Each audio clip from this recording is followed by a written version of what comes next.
Joining us now, I'm pleased to say, is Jean-Paul Prates, CEO of Petrobras in New York. Great to see you, sir.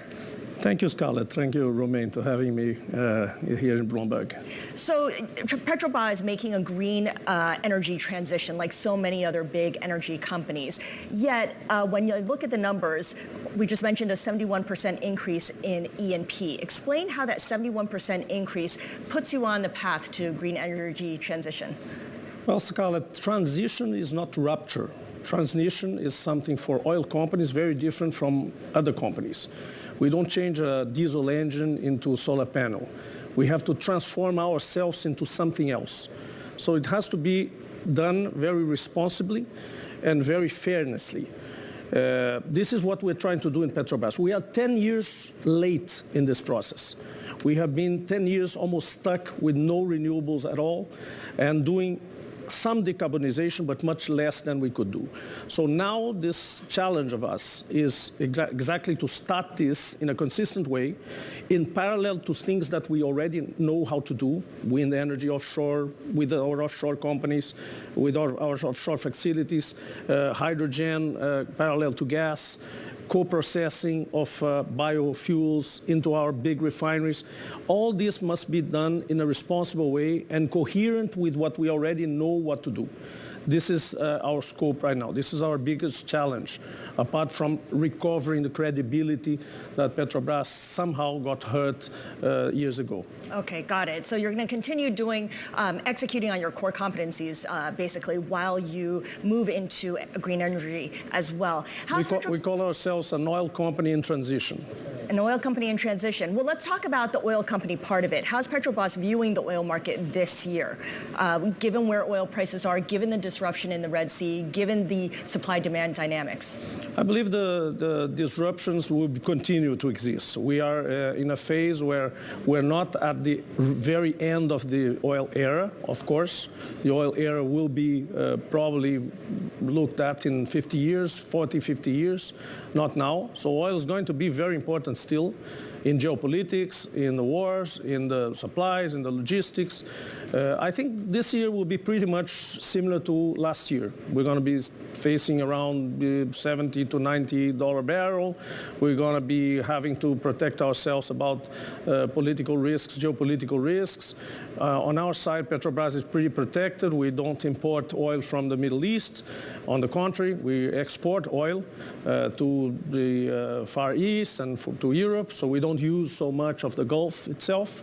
And we don't import whatever we need to import still in fuels. It doesn't come from there. So we're pretty safe into that. We didn't have to deviate so much of our ships. We're pretty comfortable with that, but we have to deal with these factors as well. So the supply chain issues haven't hit you, at least the rerouting of some of those very few, Romaine, very few, because as I said, we don't use that much of that routing. We don't use the Suez Canal, we don't use the Gulf so much as other countries. So that doesn't need to be a concern here. You mentioned the range for oil prices potentially in that 70 to 90 here. I mean, is there anything that you see a potential catalyst that could break it out of that range, either higher or lower? If the Yemen crisis goes farther than it's going now, if there is a rupture there, we have a very fragile neck there for oil and gas business, which is amazing because nobody was paying attention to that for decades already. You have Yemen on one side, Somalia on the other side, and nobody cares. Well, and these people are miserable, and they're looking at these super ships coming up and down, and they don't touch it.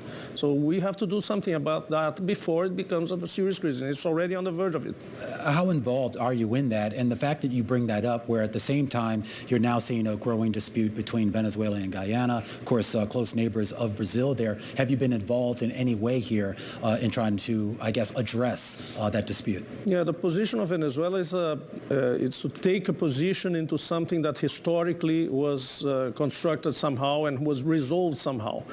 All of a sudden you find big oil there, and everything starts again. Guyana, of course, has its borders settled. Petrobras itself is not involved in there because we're not either in Guyana or Venezuela, even though we had been in Venezuela before. Our diplomatic services and President Lula himself are getting involved into mediating a solution, which, of course, will guarantee the Guyana frontiers. Would you be open in going back into Venezuela or entering into Guyana? We will consider, but now with this situation, we are looking to analyze the situation itself. Guyana is a frontier that is interesting for everybody. We have some offers there. And Venezuela is the way we know. Is still a closed country with a lot of oil assets that were very depleted, very well mistreated. So there's a lot to do there once somebody gets involved seriously. Okay, so you're keeping an eye on that market. I'm curious to hear a little bit more about Brazil's participation in OPEC and what that means for Petrobras. Is there any chance of the country actually participating in quotas at some point? Well, that's a very important question that maybe is worth the interview to clarify the whole world about this. There's a misunderstanding about that. Brazil is not getting into OPEC and is not going to get subject to quotas. It doesn't make sense for Brazil itself, and it doesn't make sense for Petrobras, for the government right now. All we did as a country was signing the Chart of Cooperation of OPEC Plus, which is a third degree of cooperation. It's not OPEC, it's not OPEC Plus. It's a third degree that it opened especially for Brazil and to other countries to exchange data, to cooperate, to hear the meetings, to understanding the point of view of the exporters and producers of oil amid the transition. So this is what Brazil is going to participate. Not OPEC in quotas and all that, and not even OPEC Plus. It's the OPEC Plus Chart of Cooperation. Does it open the door, though, for investment in Petrobras from some of those OPEC Plus nations? But that is already going on. We already have a lot of good relation with ADNOC, with Saudi Aramco, with KPC, with the Gulf countries itself, with Nigeria, with Angola. So this is not anything that will help. It helps the dialogue. It helps the exchange of data. It will help the intelligence of Brazil about the sector, just as much as Brazil participates in so many other forums. All right, Jean-Paul, appreciate you stopping by for us. Thank you, Jean-Paul Romaine. Prates, he's the CEO over at Petrobras.